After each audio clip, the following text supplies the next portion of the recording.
Ya Nabi salam alaika ya Rasul. Assalamualaikum warahmatullahi wabarakatuh. Bismillahirrahmanirrahim. Alhamdulillahillazi asra bi'abdihi laylan minal masjidil haram ilal masjidil aqsa allazi barakna hawlahu linuriyahu min ayatina innahu huwas samiul basir. Asyhadu an la ilaha illallah wahdahu la syarika lah wa asyhadu anna sayyidana Muhammadan abduhu wa rasuluh la nabiyya ba'dah.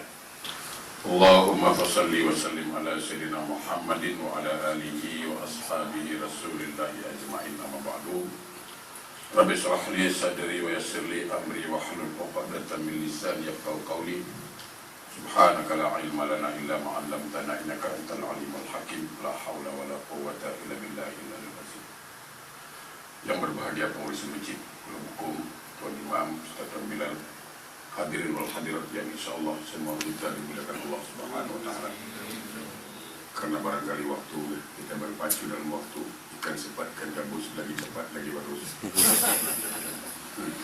Hadirin wal hadirat, insyaallah semua kita dimuliakan Allah dan insyaallah kita mendapat syafaat dari beliau Rasulullah sallallahu alaihi wasallam. Saya tidak cerita tentang sejarah Isra Mi'raj, tapi inti saja untuk mudah paham dulu. Kalau saya suka, pada beberapa jemaah saya datang betul kalau saya berikan sebuah pengajian, selalu buat contoh dulu, orang paham. Begini, saya berangkat ke Jakarta dari Changi pukul 8 pagi. Begitu saya berangkat, ada semut Singapura masuk dalam beg saya. Semut itu ikut ke Jakarta. Pukul 9 sampai Jakarta, sedikit meeting di Jakarta. Selesai pukul 10, 11 balik Singapura, pukul 12 sampai Singapura. Artinya perjalanan pergi balik Singapura Jakarta ditempuh dalam 3 jam. Semut yang tadi ikut, dia balik ke Singapura, lalu dia turun di Geylang. Dia kumpulkan semut-semut Singapura dan dia bercakap, wahai semut Singapura, aku baru balik Jakarta. Agak-agak semut itu percaya atau tidak? Sama kan? Semut tidak akan percaya, mana mungkin? Kau jalan daripada kau pergi Jakarta, pergi jalan lah bro. Mustahil bin Mustafa.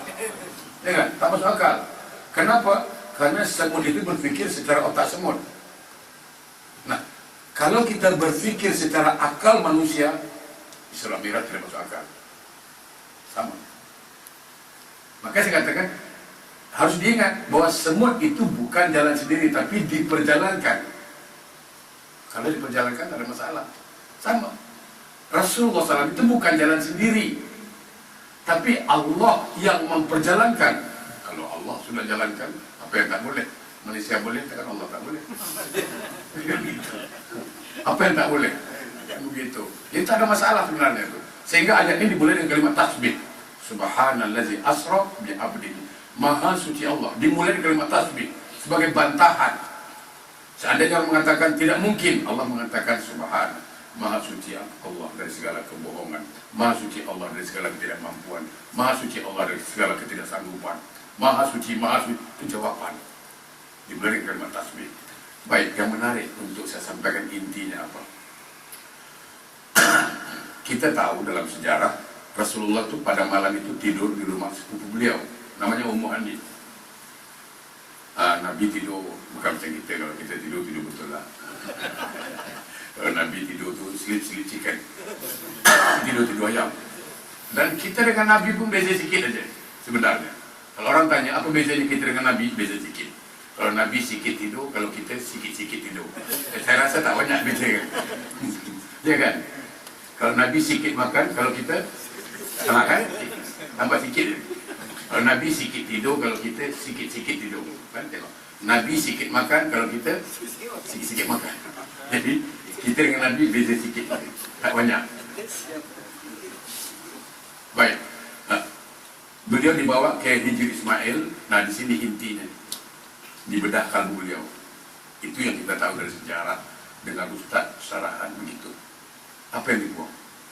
Segala sifat buruk dari hati beliau Itu yang kita dengar dari sejarah, ya kan? Dibuang sifat hasad, sifat dengki, sifat iri dari hati beliau. Saya ingin jelaskan apa? Demi Allah, di masjid ini saya katakan, beliau tidak punya sifat itu. Ini kalau tak dijelaskan berbahaya ini. Sangat berbahaya. Kalau orang kafir, entah kita cukup-cukup jangan. Berarti Nabi punya sifat hasad dengki. Buktinya dibuang. Ini kan bahasa isyarat. Rasulullah itu khuluqin azim, akhlaknya sangat mulia. Sampai istri dipuji. Yang paling tahu akhlak suami siapa? Istri kan? Aisyah ditanya, ya Aisyah, bagaimana akhlak Rasulullah? Apa jawab Aisyah? Khuluqul Quran, akhlaknya Al-Quran. Istrinya puji. Coba tanya istri Ustaz. Ya, boleh tanyalah. Betul apa? Hanya bini Pak Imam. Ada bini. Saya rukun tinggal. Rukun hidup kan? Rukun hidup kan ada bini, ada kerja, rukun hidup. Baik, bukan nak sindir. Biar semangat sikit. Ya kan? Kita tengok teman berbahagia. Ya. Kita harus paham betul-betul. Yang paling tahu itu siapa? Tentang suami istri. Nah Rasulullah ditanya, Aisyah ditanya, wahai Aisyah, bagaimana akhlak Rasulullah? Khuluqul Quran, akhlaknya Al-Quran. Kan berbeda dengan istri kita kalau tanya, macam mana suami kau? Malah cakap apa? Kan? Bukan istri sini, ini yang di dekat Texas. Malah cakap laku lain tahu, orang berkata apa. Dia tidak, mestinya kan dia, karena orang lain mengutuk suaminya, dia marah, tapi dia sendiri tidak mampu membela suaminya. Ini kan satu kesalahan besar. Ini contoh pertama, dibuang sifat hasad, dengki, iri dari hati beliau. Sebenarnya beliau tidak punya sifat itu. Ini bahasa isyarat. Saya mau tanya jemaah, lama-lama benar balik. Orang besar kat hukum ni, kita nak jumpa dia. Jumpa dia dulu ke baru mandi, atau kita mandi dulu baru nak jumpa? Mana bagus? Itu dulu soalannya, Pak Musa anda sekarang. Ya kan? Kita nak jumpa orang besar kat Singapura ni, kata paling besar dapat MP lah katakan. Kita nak jumpa dia, kita mandi dulu baru jumpa, atau jumpa dulu baru mandi? Mandi dulu. Logik kan? Mandi dulu baru jumpa. Artinya bersihkan badan dulu baru kita jumpa dia. Maka untuk bertemu dengan Allah, bersihkan hati itu dulu baru ketemu Allah, baru jumpa Allah. Itu yang betul. Saya katakan kita tidak kotor, tidak kotor. Tapi kenapa harus mandi? Ini kan adab. Sabun, minyak wangi lagi. Nah, untuk berjumpa Allah bagaimana? Bersihkan hati. Karena Allah memandang batin, manusia memandang zahir. Innallaha la yanzuru ila suwarikum wala ila ahsanikum wala ila malikum walakin yanzuru qulubukum wa amalikum. Allah tidak melihat potonganmu, handsome, cantik, tidak. Allah tidak lihat hartamu, tidak keturunanmu, tapi yang Allah lihat hatimu, bersih atau tidak. Nah, ini yang jadi masalah. Bagaimana perasaan kita mau jumpa seorang besar di Singapura dengan pakaian kotor, badan kotor? Saya kira dia tolak. Ya kan? Pasti dia tolak. Kenapa? Pakaian kotor, baju kotor, bau lagi. Jelas dia tolak. Saya ingin mengatakan apa? Bagaimana kalau kita dalam keadaan kotor kepada Allah? Hasad, dengki, iri, waduh. Allah tidak mau menerima persoalannya. Tidak diterimanya itu soal. Bukan bicara sah. Saya tidak bercakap soal sah atau batal, itu bicara fikih. Kalau bicara sah atau batal kan bicara fikih. Bukan aja sah sholatnya, batal sholatnya, kan rukun 13. Saya tidak bicara itu, ingin meningkatkan sedikit. Kalau dalam sholat masih ada sifat hasad, sifat dengki, sifat iri, sifat sombong. Padahal Al-Quran kan sudah mengatakan inna sholata tanha 'anil fahsya'i wal munkar. Bahwa tujuan sholat itu apa? Untuk mencegah. Nah, dia sholat dia tak mencegah. Ada sholat laki-laki pakai rantai emas macam mana? Emas boleh sholat, emas perhiasan tak boleh. Emas Bambang, emas Barto, itu boleh. Anda jangan salah paham. Laki-laki pakai rantai emas sholat boleh enggak? Emas boleh sholat, tapi rantai emas jangan dibawa. Si Mas Bambang, Mas Poniman boleh, Mas Karto, Mas Rahman boleh sholat itu. Itu yang kita heran. Macam mana orang itu sholat, tapi sholatnya masih ya, ada hasad, dengki, iri. Saya tidak mau menuduh seseorang, tapi mari kita di sini boleh membersihkan itu. Bagaimana sholat itu mau khusyuk? Coba kita cerita sekarang. Saya ajak jemaah Ji yang datang ke rumah saya. Rumah saya kotor, rumah saya busuk, rumah saya panas, tidak ditata rapi, baunya lagi busuk, kotor lagi, panas lagi. Jemaah masuk, Ustaz, ada hal Ustaz, tidak keluar. Tak betah, kenapa? Karena busuk, kotor, panas. Tapi kalau rumah saya begitu datang ke rumah, lapang ada, tempat duduk pula, tebal pula, wangi pula lagi, ekor lagi, duduk aja dikasih air katira lagi, nasi goreng hidang pula lagi. Macam tak nak balik lah Ustaz, nak tengok. Ya kan? Sama kan? Bagaimana kusuk itu mendatang kalau hatinya hasad, dengki, iri itu? Dia tak akan datang. Ada makcik cakap, macam mana kusuk Ustaz? Datang sekejap dia lari Ustaz. Datang sekejap lari Ustaz. Kenapa? Susah nak tangkap. Kenapa suruh kau tangkap? Jadi intinya apa? Bagaimana mau kusuk solat, buanglah segala sifat itu. Kalau kusuk tak akan datang, susah. Karena bersih. Tapi kalau selagi hasad, dengki, iri, jangan harap kusuk. Mimpi itu kalau kusuk itu. Kita boleh bayangkan apa bezanya sahabat Nabi sholat, apa bezanya para ulama dulu sholat dengan kita sama. Kenapa orang dulu sholat kubah masjid jatuh tak sadar? Kita jangan kubah masjid, duit siling pun jatuh kita tahu. Jangan ni 10 sen ke 20 sen. Di mana salahnya ini? Kan perlu kita tanya, di mana salahnya? Sholat kita tidak mampu merubah sifat kita. Di mana salahnya? Itu kan perlu pertanyaan. Karena sholat itu tuh kita hanya mampu, ini saya katakan, sholat kita ada 3. Saya bicara sholat dulu sedikit. Sholat ada 3. Satu, sholat sebagai kewajiban. Ada orang menganggap itu, sholat macam mana? Itu kewajiban. Oke, satu. Ada sholat keperluan. Ada sholat sebagai tanda nikmat syukur. Ini berbeda sekali. Saya tidak tuduh saya di mana, kita tak tahu. Ada orang sholat, ini kewajiban. Kau tak sholat, mestilah wajib bro. Tak sholat, berdosa. Itulah. Akhirnya apa? Dia terperangkap dengan, sudah, aku ada rukuk, aku ada sujud, aku ada fatihah, dan dia aku sholat. Tidak ada hasil. Kenapa? Sholatnya hanya sekedar bebas kewajiban. Selesai. Di Quran, itu tidak diperintahkan mengerjakan sholat. Tetapi aqimis sholat. Dirikan sholat. Kalau mendirikan sholat berbeda dengan mengerjakan sholat. Kalau mengerjakan sholat, jadi ada ruku, ada sujud. Tengok dia baca sholat. Allahu Akbar. Apa yang dia baca itu? Maka kata Nabi apa? Amalun qalil fil ilmi khairun min amali kasir fil jahlin. Amal yang sedikit pakai ilmu lebih baik dari banyak tak ada ilmu. Jadi orang yang mengerjakan sholat, Allahu Akbar. Sami Allah. Ini malaikat penting. Nak tulis apa? Nak tulis tasbih macam membebel. Akhirnya ditulis malaikat mengarut semua. Tidak paham apa yang dibacanya. Kan lebih bagus sekali. Allahu Akbar. Subhanallah wa bihamdi. Sekali. Tapi mantap. Daripada 3 kali kacau. Sama kan? Sekarang ada istri kita balik kerja. Dek, ada nasi, abang nak makan. Sekali, istri paham. Ada bang, kan jelas. Tapi, dek, makan. Kan bingung kita. Coba itu. Dek, makan. Kan selalu cakap makan, cuman istri cakap, abang kena di mana nih? Bukan, di sini yang perlu dipahami. Jumlah, kualiti perlu, tapi kuantiti lebih perlu lagi. Kuantiti perlu, kualiti yang perlu. Ini kan perlu. Tapi kalau orang mengerjakan sholat lain, aku ruku Allahu Akbar. Sami Allah. Allah.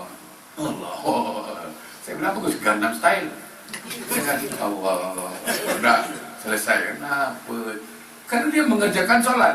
Nah, berbeda dengan aqimis sholat, mendirikan sholat. Itu berbeda. Kalau sudah mendirikan sholat, muncul kata hati-hati. Aqimis sholat bizikri. Itu dia. Dirikan sholat untuk mengingat aku. Saya kadang-kadang, mungkin di sini perlu lagi belajar balik. Kadang-kadang di masjid kita tengok tuh, imam, Assalamualaikum warahmatullahi wabarakatuh, Assalamualaikum warahmatullahi wabarakatuh. Imam pun boleh baca, Astagfirullahaladzim, Astagfirullahaladzim, Astagfirullahaladzim. Datang imam baca apa? Allahumma antas salam wa minkas salam. Dia baca belakang, Allahumma lanta jalan aku berjalan. Jalan dia, sah. Tengok, perhatikan betul.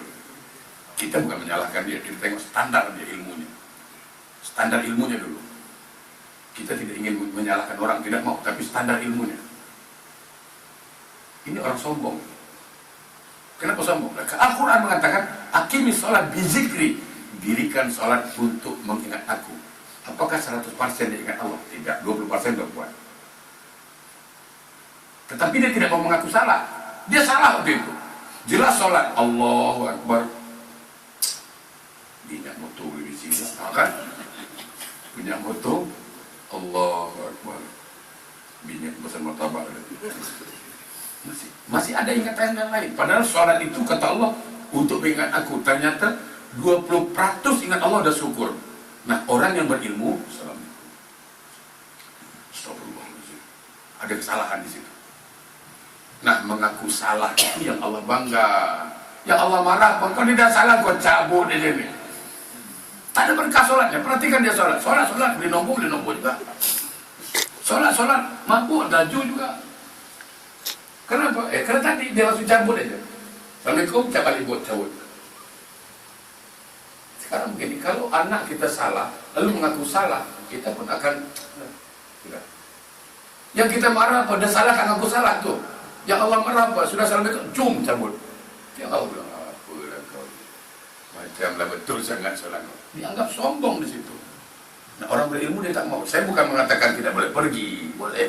Tapi paling tidak dia mengaku kesalahan dulu, istighfar. Astagfirullahaladzim. Dia tahu dia salah. Itu yang paling penting kan, tahu salah itu. Maka saya katakan, orang salah mengaku salah itu baik. Tapi orang baik ngaku baik itu salah. Itu. Orang salah, lalu ngaku salah. Oh itu baik itu. Baik. Dia salah ngaku.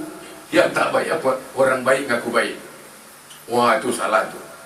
Maka jadi orang alim bagus, merasa alim jangan. Jadi orang baik bagus, merasa baik jangan. Kan gitu. Kadang-kadang kan kita gitu. Jadi orang alim sikit, tapi semua orang salah. Semua salah orang. Ilmu baru sikit. Gara-gara ini, karena dia sholat goyang terus tuh. Itu jadi masalah. Sebenarnya tidak perlu dipersoalkan itu. Saya tengok ada di masjid. Ada saya, Ustaz. Orang tuh gini-gini Ustaz. Bilang apa masalah emang kau? Apa masalah emang kau? Risau lah Ustaz. Apa yang kau risaukan? Telunjuk dia. Lain dia pinjam telunjuk kita, tolong dia. Itu masalah. Ya kan? Apa masalah? Sebenarnya tak ada masalah. Yang bikin masalah dia sendiri. Itu kan?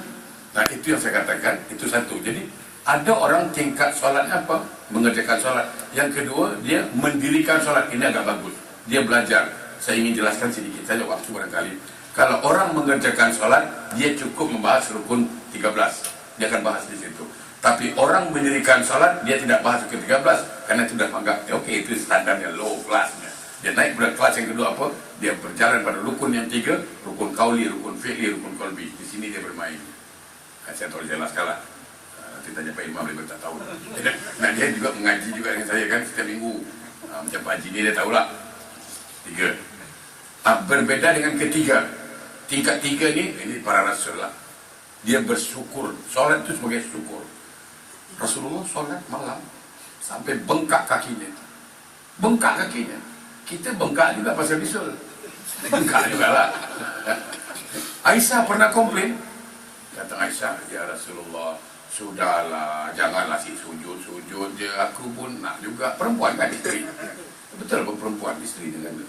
Sudahlah, kau dah si sujud juga terus. Allah pun dah ampunkan dosa kau. Allah pun jamin masuk surga. Sudahlah, tidurlah rehat. Kan gitu. Apa jawab Rasulullah? Salahkah aku kalau aku bersyukur? Karena aku dah dijamin masuk surga lah. Aku bersyukur. Jadi dia solat tu sebagai tanda syukurnya. Maka dia nikmat. Kita barangkali yang nomor 2 adalah nomor 2. Apa? Mendirikan salat. Kalau untuk bersyukur kita susah lah katakan. Bukan ilmu, belum standar kita. Ya kan, kalau datang Jibril kan, bro, kata Jibril, Allah dah ampunkan kau lah. Dan katanya engkau masuk surga tau. Ya ke? Ya. Salam satu Malaysia. Merdeka. Besok tak sembahyang lagi. Bukan dia sembahyang, makin tak sembahyang rasa dia dah dijamin. Rasulullah tidak, makin dijamin surga, makin dia bersyukur. Okey, saya balik pada kisah tadi. Setelah dibuang sifat hasad dengki, apa yang dimasukkan? 3, iman. 2, ilmu. 3, ihsan. Inilah syarat mutlak untuk mendirikan solat. Kan ini yang ditanam Rasulullah tu malam. Ilmu, iman, ilmu, ihsan. Iman tu apa? Tak nampak, abstrak. Saya ingin jelaskan lagi. Saya suka mengajak jemaah yang muda-muda yang ngaji. Sekarang, adik, tak banyak perempuan ni kan. Kita bagi contoh yang isteri. Suami cakap, boleh dengar tak? Boleh? Dengar kan? Tak dengar, saya balik. Seorang suami bilang sama isteri gini, pagi I love you, siang I love you, malam I love you. Tapi dia belanja tak bagi, macam mana? Boleh? Boleh tak boleh ni? Pagi cakap I love you, siang I love you, malam I love you. Tapi dia belanja tak bagi. Nak tak kira-kira? I love you dia betul tak betul? Betul tak betul? Tak betul. Cinta itu tidak nampak. Aku cinta kamu, aku cinta kamu, aku cinta kamu. Tapi dia belanja tak bagi. Kata isterinya apa? Bang, makan kau punya I love you tu. Tak kenyang I love you. Jadi boleh disebutkan I love you, tapi buktinya mana? Kasihlah belanja. Sama. Kalau kita hanya berkata beriman, beriman, aku beriman, aku beriman. Tapi buktinya mana? Nah, solat itu bukti. Dan kalau seseorang mengatakan aku beriman, tapi tak solat, kata Allah apa? Wa minan nasi may yaqulu amana billah wa bil yaumil akhir wa ma hum bimu'minin. Banyak kata Allah orang mengaku beriman, percaya dengan akhirat, wa ma hum bimu'minin. Sebenarnya dia tidak beriman. Kenapa? Ucapan dan perbuatannya beda. Dia mengatakan I love you kepada istrinya, tapi dia belanja tak bagi. Sama, istri mengatakan I love you too, tapi nak makan, buat nasi lemak deh, beli kedai mamak bang, kan? Buat kopi deh, penat juga. Tapi dia cakap, tapi disuruh tak mau, kan aneh. Jadi iman ini dasar. Kenapa orang solat? Karena iman. Inna salata kanat alal mu'minina kitaban mawquta. Diwajibkan solat bagi siapa? Orang beriman. Jadi kita nak cakap macam mana? Dia tak solat tapi Islam. Orang Islam tak solat sebab dua je. Kalau perempuan pasal datang bulan, laki-laki datang gila dia. Dua sebab aja. Kenapa orang tak sembahyang? Itu dua sebab. Satu lagi perempuan pasal apa? Datang bulan. Laki-laki datang gila dia. Itu dia. Tak solat lah tu. Jadi kalau ada kawan kita tak solat, fahamlah. Dia tak sembahyang, datang gila dia tu. Itu dah. Kita tengok-tengok je kan. Tak usah kita baca kacau dia. Tak sembahyang kau. Tak, mudah. Bisa berobat dengan kau. Kan? Tak tahu jalan tu kat Johor, kat Tampuai. Kita buka hospital dia kan, tenang. Yang jelas. Kalau tanya iman tak solat kan aneh sebenarnya. Cukup aneh. Itu. Jadi, jemaah ini sedikit. Akan jangan marah aja lah. Banyak kan orang Islam. Kau beriman pada Allah? Berimanlah bro, tengok kaki ya. Berimanlah. Ini pula tak beriman, kau tengok lagu punya isi. Apa lah kau. Kau main lagi marah-marah. Dia bilang tak beriman, mengamuk. Cuba tanya Iblis tu. Iblis tu beriman tidak? Siapa cakap Iblis tak beriman? Beriman dia. Allah tanya dia, kenapa kau tak mau sujud pada Adam? Itu perintah aku, kau jangan lawan tokek. Apa jawab Iblis? Ana khairu minhu, khalaqtani min narin wa khalaqtahu min tin. Aku lebih baik dari Adam lah. Aku kau ciptakan dari api, Adam dari tanah. Aku dari api, takkan aku nak hormat dengan dia? Dia percaya Allah ciptakan dia, cuma dia tak sujud. Cuma sekali je, bukan banyak, sekali je. Apa kata Allah? Wa kana minal kafirin. Engkau dah kafir betul-betul. Sekali aja Iblis bantah. Kafir kata Allah. Kawan saya satu hari 5 kali tak sujud. Dibilang kafir mengamuk. Kan heran. Ini kawan saya tahu.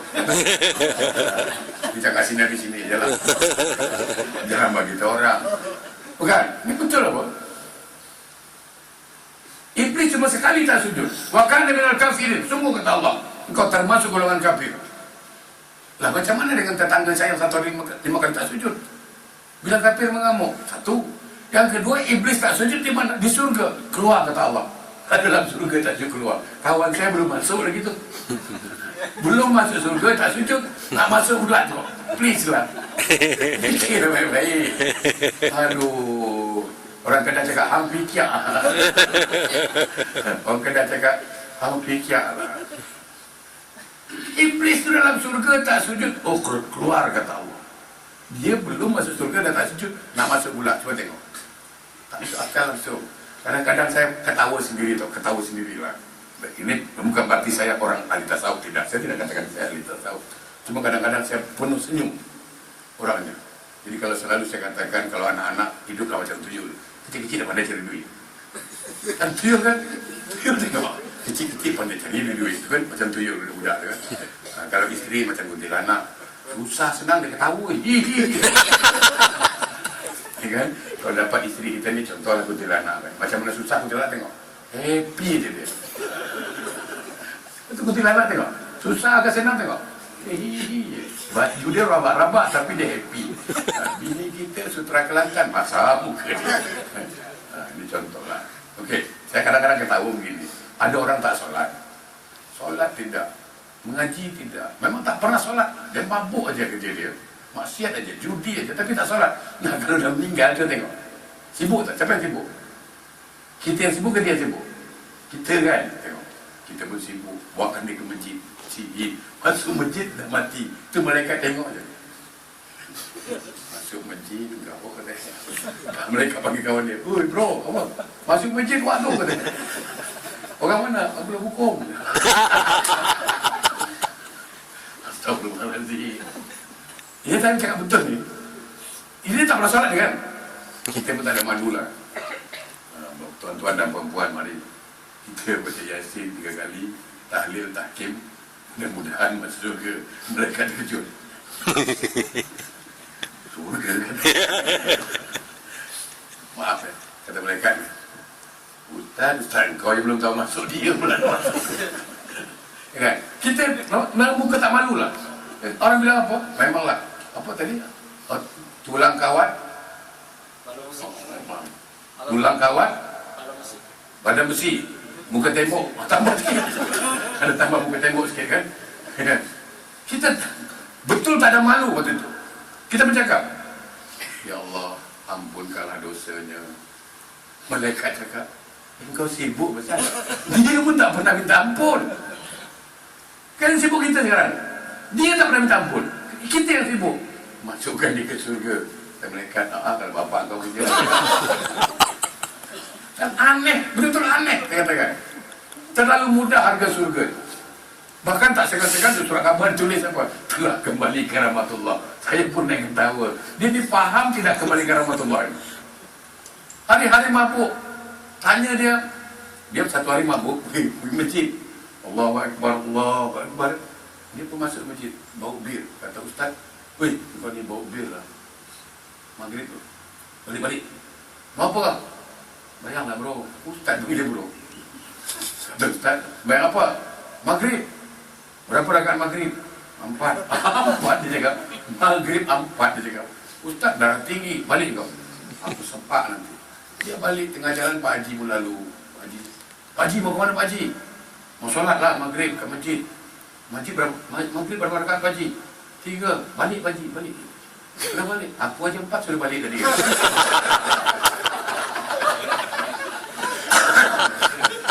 Aku 4 dia sudah balik. Takkan 3 dah balik.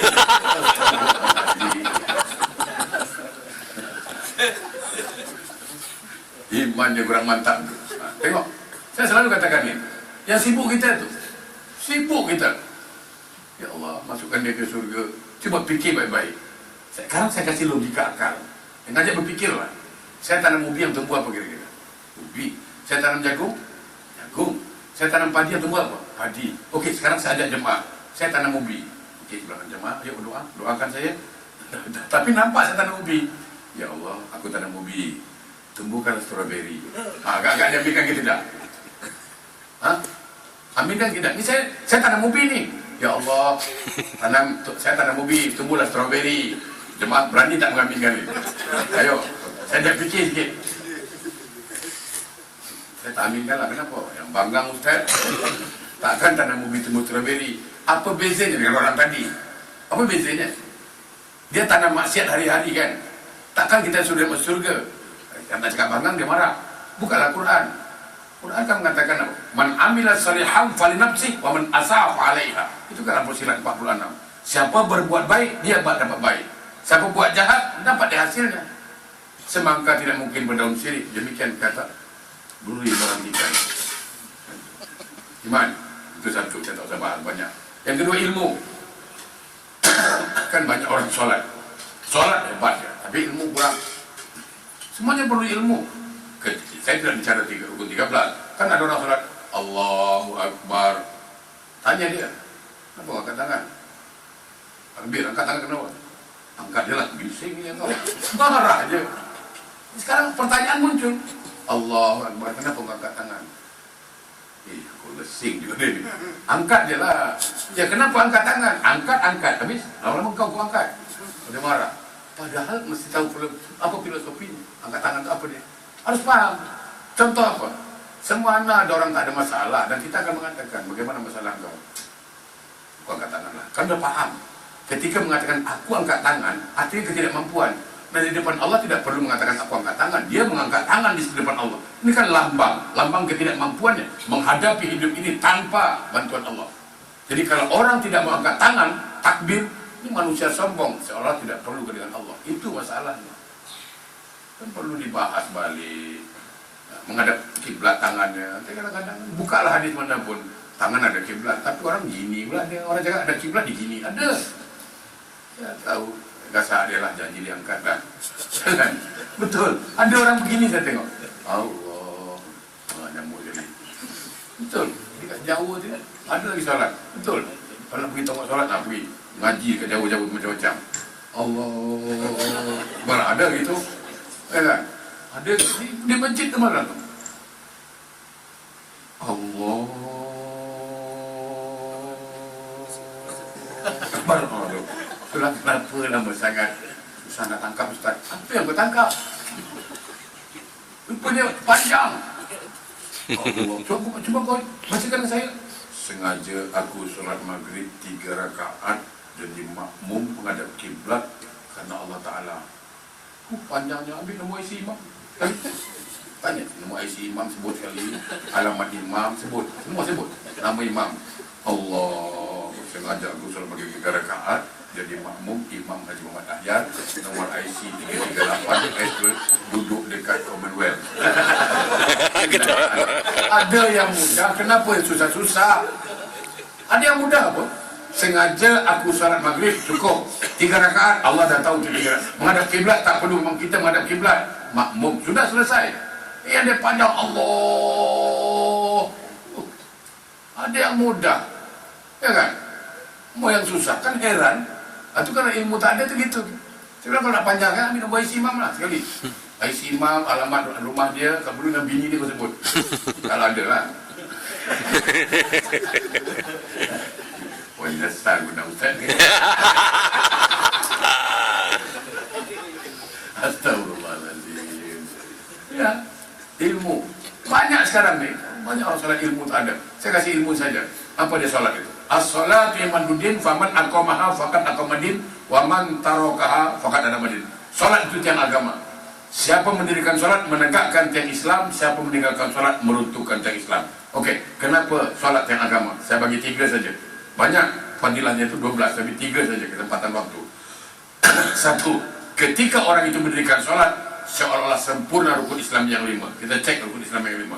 1, rukun Islam pertama apa? Syahadat. Dalam solat ada syahadat tak? Ada, 1 selesai. Rukun Islam kedua, solat. Memang dia solat. Rukun Islam ketiga apa?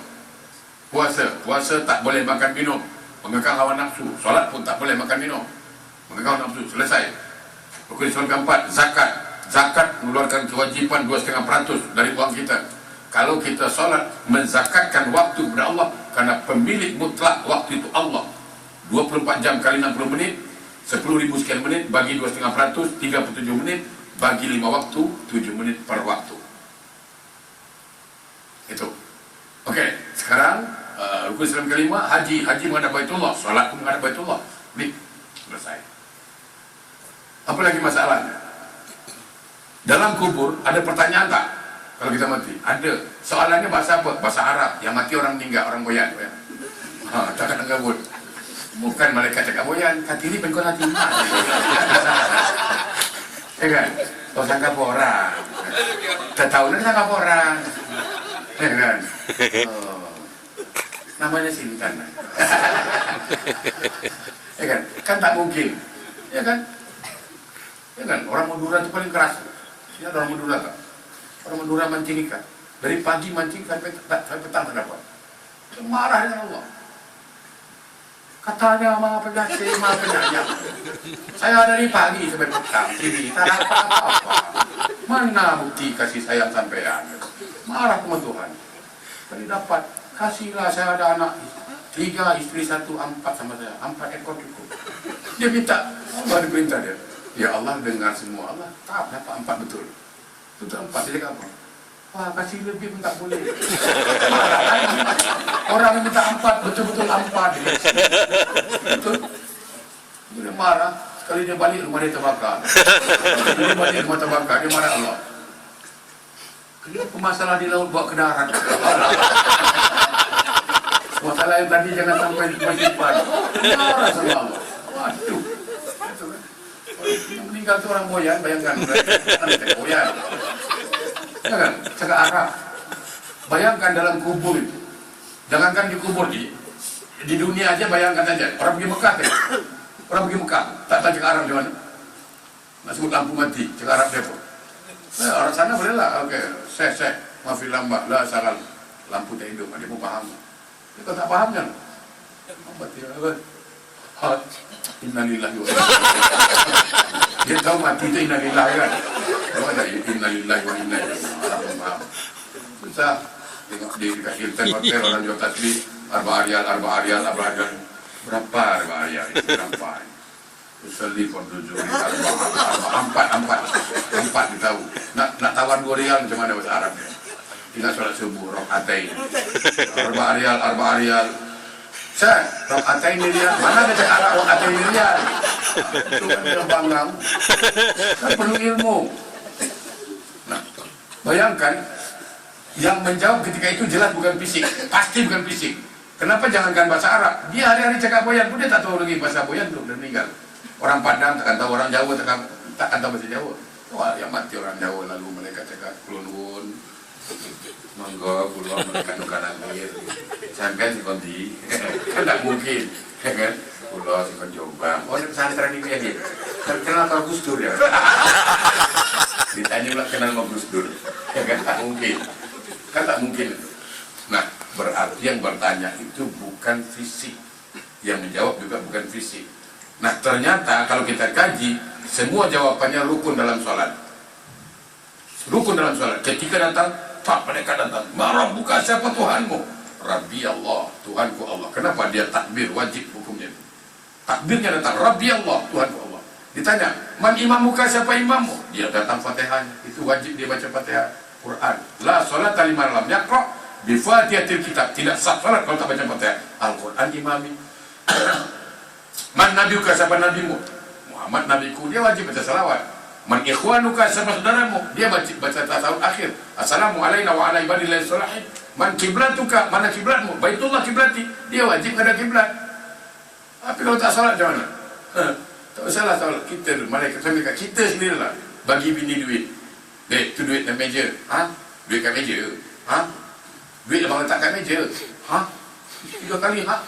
Budak, orang kasih duit. Lagi. Ya kan?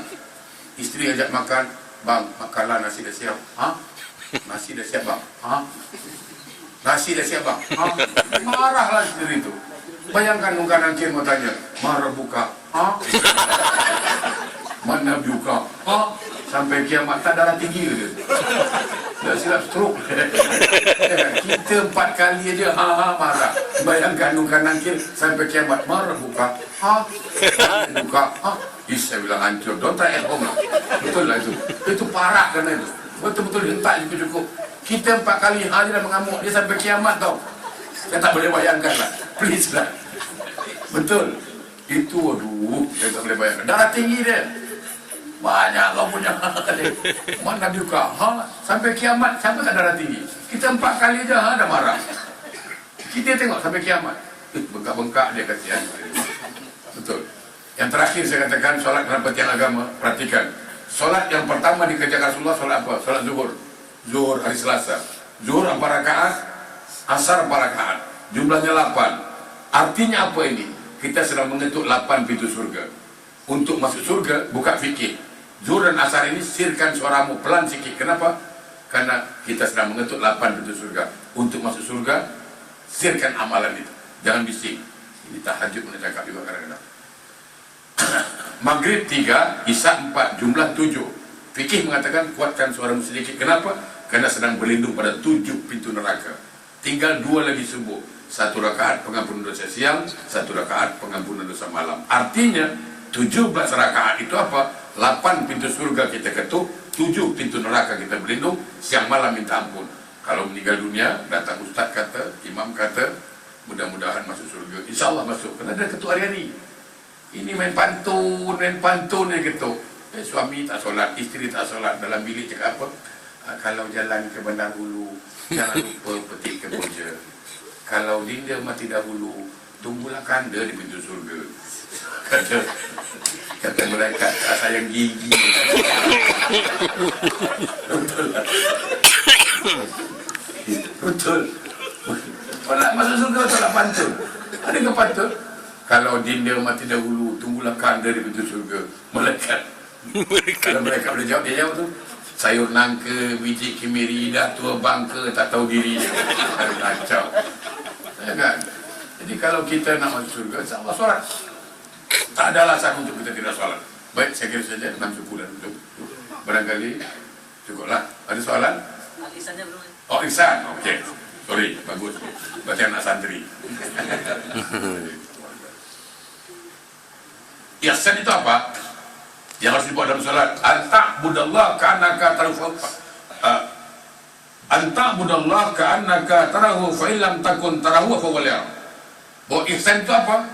Seolah-olah kita menyembah Allah, kita melihat Allah. Tidak mampu melihat Allah, yakin Allah melihat kita. Itu paling penting. Nah, saya ingin katakan apa perbedaan orang alim dengan orang ahli ibadah? Beda sekali. Saya akan tanya jemaah sekarang ini. Jawabannya paling simpel. Orang yang jemaah saya, dia tak akan jawab, dia tahu sendiri. Menurut Haji, pernah tak buat baik sama orang? Oke, itu jawaban paling simpel. Pernah. Pernah tak buat baik sama orang? Pernah. Itu kan jawaban orang ahli ibadah. Berbeda sekali jawaban bagi orang alim, orang yang berilmu. Pernahkah kau berbuat baik sama orang? Tidak pernah. Kan heran kan? Takkan tak pernah. Karena kalau saya berbuat baik sama orang, hakikatnya kebaikan itu untuk siapa? Kembali kepada kita kan. Maka dia mengatakan, aku tidak pernah berbuat baik pada orang lain, tapi berbuat baik kepada diriku, cuman lewat orang lain. Ini alat. Saya tolong anak yatim, sahab. Sebenarnya kalau kita jujur, banyak kita dapat. Oke, sekarang kita buat kalkulat lah, kalkulator. Saya sekarang sumbang $10 untuk anak yatim, $10. Berapa anak yatim dapat? $10. Saya dapat berapa? Buka Quran Al-Baqarah 264. Bersedekah itu ibarat menanam sepotong benih, menumbuhkan 7 tangkai, setiap tangkai tumbuh 100. Ya kan? Itu kan Quran cakap. Berarti saya kasih anak yatim $10, Allah kasih saya $700. Tengok, saya banyak dapat, saya banyak dapat. Jadi saya buat baik pada diri saya, bukan untuk orang lain. Itu yang dimaksud. Akibatnya apa? Ketika dia menganggap dia buat baik sama dirinya, insya Allah dia tidak akan ungkit-bangkit lagi. Apa kalau dia ungkit-bangkit? Berarti dia jahat pada diri dia juga. Itu ilmunya. Kan gitu. Itu orang ihsan. Dia tak pernah menganggap dirinya baik. Dia tak pernah mengatakan. Kan ada juga orang ahli ibadah lain dengan orang tak ibadah. Orang ahli. Orang ibadah kalau cakap apa? Ni ambil apa ikhlas lah. Wah, itu bukan. Itu bukan. Ikhlas ni dia tak bercakap. Macam mana ikhlas ni? Macam buang air besar. Tu. Ada tak orang cakap? Kalau nak tahu ikhlas macam mana, macam buang air besar. Makan sotong, makan udang, makan sedap-sedap, buang kat toilet, aku relakan kau pergi. Sudah. Dia tak akan ada ungkit-bangkit. Itulah ikhlas. Jadi kalau masih bercakap, aku tolong, aku ikhlas tahu. Satu kampung tahu ikhlas. Apa ikhlas? Kata Kata ulama, apabila dia bercakap dia ikhlas, sebenarnya dia sedang tidak ikhlas. Sama orang mengatakan, aku ni kan tak sombong, tak kalau cakap, nah sombong lah itu. Itu sebenarnya kan perbedaannya. Maka orang ihsan, saya katakan, dia tidak pernah mengatakan aku sedang berbuat baik. Sama, ketika dia sholat, sebenarnya dia sedang berbuat baik pada dirinya, bukan pada Allah.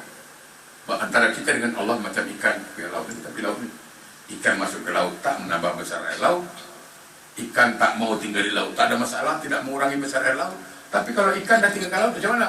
Kita main benar restoran, ada mama, semua ikan tinggal ke laut kan? Sama. Kalau orang itu menyembah Allah, bagaikan ikan masuk ke laut, tidak menambah besar Allah, karena Allah maha besar. Oke, dia tak mau menyembah Allah, dia tak mau sholat, tak ada masalah, Allah tak pencen tu. Tapi dia yang rugi, kenapa? Dia ikan yang tinggal ke laut, maka siap nanti direbus, dibakar, diasam pedas di akhirat. Jangan nak masuk surga pula. Karena tidak ada keadilan kita ini, ya kan? Rujak ular, rujak Bandung, berani buat, berani tanggung, kan begitu. Enak esawanya utili-tili gitu. Masa sholat tak mau di surga mau, kan aneh itu. Orang kita mau pergi supermarket tak bawa duit, orang tak jalan itu. Mesti bawa duit. Sama, lo ke akhirat tak bawa amal macam mana? Ya kan, sama, kalau pergi Johor tak bawa duit macam mana? Baru pergi Johor tak bawa duit susah, apalagi ke akhirat tak bawa amal, lagi susah. Ya logik aja lah Islam ini. Maka ihsan itu apa? Dia berusaha memperbaiki amalnya. Orang ibadah berusaha memperbanyak amalnya. Berbeda sekali. Kita itu berusaha memperbaiki amal. Bagaimana amal lebih baik? Lalu belajar tahap demi tahap. Tidak mesti selesai satu hari belajar ini. Ya. Saya dah tua-tua ni juga baru masih belajar dulu. Kalau tak belajar macam mana? Mana saya tak pergi dulu belajar? Sampai ke Jawa Timur saya belajar dulu. Ya kan? Karena belajar terus sehingga tahu. Sehingga kita tahu, antak budallah, kanaka tahu, dalam takun tahu apa boleh orang. Aku ingin menyembah Allah, seolah aku melihat Allah. Tidak mampu melihat Allah, yakin Allah tidak. Allah melihat saya, sudah selesai. Jadi ketika Allah Akbar, yakin Allah melihat. Ketika dimanapun berada, yakin Allah melihat. Saya sangat yakin di sini. Ya kan? Dia akan selamat. Terakhir saya katakan apa? Walaupun iman orang itu lemah, dia masih ibadah. Tapi hanya iman yang kuat yang mampu meninggalkan maksiat. Itu, pikirkanlah itu. Iman orang itu lemah, dia masih ibadah, masih sholat, cuma gak malas lah. Tapi hanya iman yang kuat yang mampu meninggalkan maksiat. Orang sholat, malu malas sholat juga. Tapi letakkan perempuan sebilik dengan dia. Dia cakap apa? Agak-agak perempuan lawan. Ya Rasul salam alaika.